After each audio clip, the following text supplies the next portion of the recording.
Good morning, good afternoon, everyone, ladies and gentlemen. My name is Minh. I am a professor in the Electrical and Computer Engineering Department at the University of Illinois at Urbana-Champaign in the US.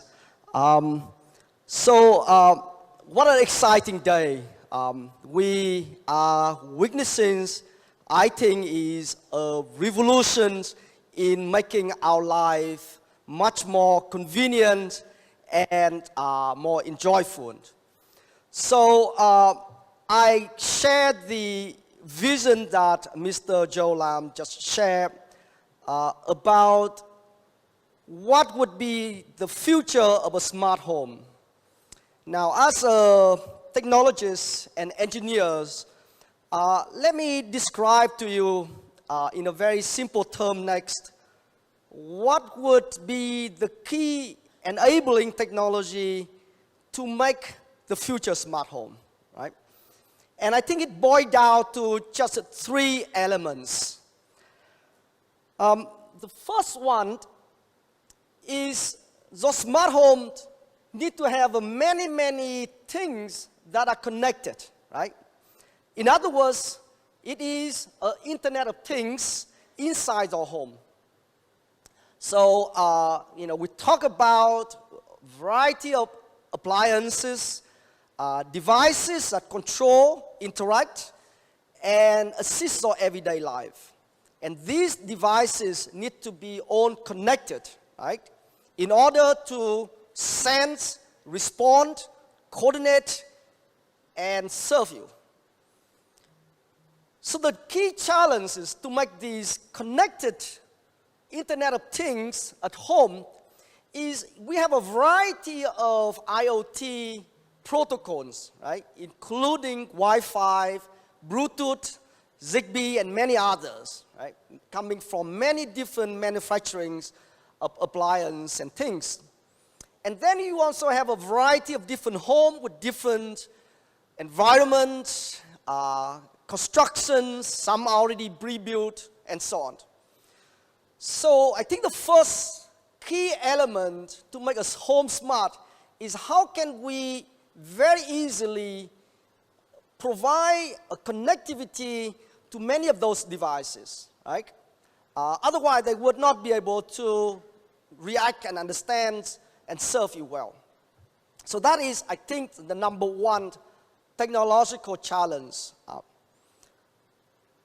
Next. So now you have all those devices that are connected, right? Can sense, can understand the environment, can do two-way communications. The next thing is you need to make them smart, right? You need to make them be able to understand, react in an intelligent way. And the device ideally should be smarter and serve you better as it understands you, right? And you live in that environment. So basically, you need a brain. Now, as you can see, we have so many devices.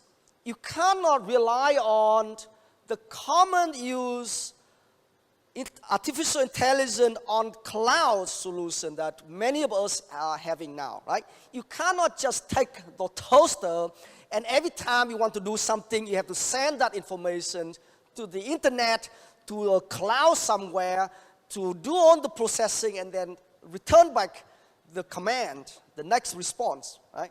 Or you cannot rely on control the very critical time critical elements like the stove, connected it to the cloud-based AI solutions, right? In other words, we truly need to have AI capability at the edge, right? That is a common term we have often heard nowadays. In other words, we have to push the AI not on the cloud, but to the individual houses, right? And as a benefit of that, you maintain the privacy, the security, and the reliability at real time for many of these devices, right? It's easy to mention that, but it's very challenging task how to enable these very high complex AI tasks, but done at the edge, right, at home. So now we have devices, things that are connected, that are controlled by a brain at an edge. Finally, these devices, they are there to serve humans, right? So the final and the third piece of a smart home, in our view, is we need to enable a very simple, intuitive, user-friendly human-computer interface, right? So we can control this device, we can interact with it in a very friendly and easy. My mother should be able to use this, so 5 years old children can also use it. Right? That is really also another challenge. But now if you connect these three elements I just described, first connectivity, AI at the edge, and very friendly human-computer interaction interface, I think you can envision, maybe I can describe to you, basically a smart home would need to have like a personal assistant, right? Something that always connect to you, you can control it, it have its own brain, and it can connect to many, many devices and things inside the home, and it becomes smarter and can serve you better with time. So that, I think, is the key three enabling technology to make our future home to be smart.